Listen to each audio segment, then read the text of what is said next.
उजाळ गेले।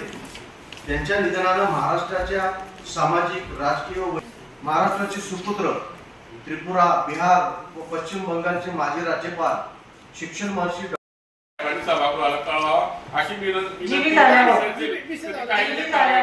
विषय क्रमांक 1 उपस्थितीत आपण हा जलतरण तलावाचं उद्घाटन केलं होतं आणि या जलतरण तलावाला फार चांगला प्रतिसाद मिळाला होता।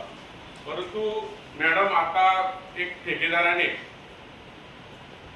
हे मुलं या जलतरण तलाव पासून वंचित कसे राहतील असा प्रश्न उपस्थित झालेला आहे।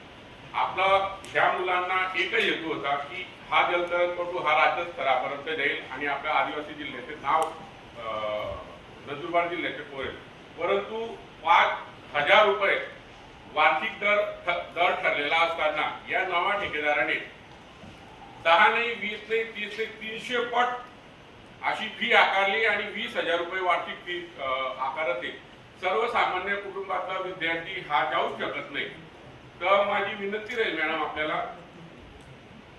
मॅडम एक मिनिट राहील की सर्व सभासद, नगरसेवक यांनी एक आयत्या वेळी ठराव करावा आणि या ठेकेदाराला ताकीद द्यावी की तो दर निश्चित केलेला नाही, कुठलेही स्थायीमध्ये नाही किंवा जनरल बोर्डमध्ये नाही, अचानक बोर्ड का लावा, त्याच्यावर कारवाई व्हावी आणि नवीन दर निश्चित करावे।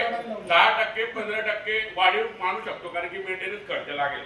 आणि दुसरी गोष्ट मॅडम, त्या मुलांना जायला जी जागा आहे ती बगीच्यातून जावं लागतं आणि जो मुलगाचा पालक आहे त्याला जाण्यासाठी, कारण की त्याला 10 रुपयाची गार्डन मध्ये जाण्यास प्रवेश फी आकारली जाते, याच्यामुळे वाद निर्माण होतात। एक तर त्या जलतलावाकडनं एंट्री व्हावी, नाही तर मग पालकांना एंट्री द्यावी, जेणेकरून इथं वाद थांबेल आणि मुलांना कमी दरात ते जलतलाव प्रवेश द्यावा ही माझी विनंती राहील। आणि जाणं हे विरोधी पक्षाचं खरं म्हणजे काम नाही आहे, पण तरी त्यांची थेरी ठरलेली आहे, ते कायम जातात, जाऊ द्या। या शहराचा रस्ते प्रकल्प सुद्धा विरोधी पक्षामुळेच रखडला होता पूर्वी। तो 84 कोटीचा रस्ते प्रकल्प 96 कोटीवर गेला होता। ही नंदुरबार नगरपालिकेची इमारत ज्याच्यामध्ये तुम्ही माझा इंटरव्ह्यू घेतात आहे, ती इमारत सुद्धा विरोधी पक्षाच्यामुळेच रखडली होती।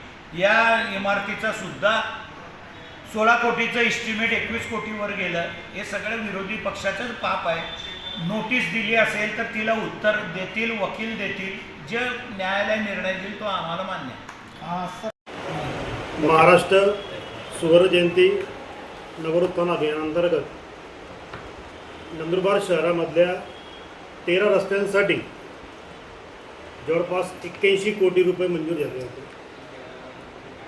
या 81 कोटी रस्त्यांमध्ये जवळपास सर्व जे काही सत्ताधारी आहे यांच्या नातेवाईकांचे प्लॉट वगैरे लेआउट होते, त्यांच्यामधून हे रस्ते मंजूर झाले होते। आणि त्या रस्त्यामध्ये फक्त 13 रस्ते होते। त्या 13 रस्त्यांची एकूण जी लांबी आहे तीच कमी होती। जवळपास 9.5 कोटी रुपये किलोमीटरच्या हिशोबाने ते रस्ते मंजूर झाले होते। एवढी मोठी कॉस्टिंग कोणाला पुरवणारी नव्हती। त्याच्यामुळे आम्ही या रस्त्यासंदर्भात याचिका टाकली। वास्तविक यापैकी अनेक रस्ते अगोदरच मंजूर झाले होते, त्यांचे बिलंसुद्धा काही रस्त्यांचे बिलंसुद्धा काढण्यात आले होते, फक्त पैसे खाण्याचे धंदे होते।